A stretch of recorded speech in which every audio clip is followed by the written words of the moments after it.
আমি আচলতে মই ধেমাজিৰ পৰা আহি আছিলোঁ। এই ৰাস্তাটো যেতিয়া দেখিলোঁ, ইমান পৰিৱেশটো ইমান ধুনীয়া, ইয়াত ফুল। তেতিয়া মানুহ নাছিলে। তেতিয়া আমি দুটামান নামি পিনি ফটো চটো মাৰিলোঁ, ফেচবুকতো আপলোড কৰিলোঁ। এতিয়া ভাল লাগিছে। এই জেগাডোখৰ নামো ধেমাজি পথাৰ, এই জামুগুৰি হাটত। ময়ো ধেমাজি ল'ৰা, ইমান ভাল লাগিছে। আৰু সেইটো আচলতে এইটো পৰ্যটনথলী হ'ব লাগে, কাৰণ আমাৰ অসমত এনেকুৱা নেচাৰেল ফুল ফুলা নিশ্চয় কিবা এটা আছে ইয়াত, কাৰণ নেচাৰেল ফুলবোৰ য'তে ত'তে নুফুলে।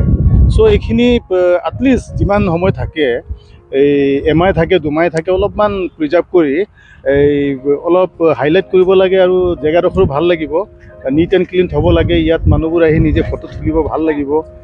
তেনেকৈ আমি পৰ্যটনথলীবোৰ মানে আমাৰ উন্নত হৈ থাকিব। মই ভাবোঁ তাৰমানে এইটো ইয়াৰ লোকেল মানুহকেইটা সজাগতা কৰি এইটো প্ৰিজাৰ্ভ কৰিব লাগে।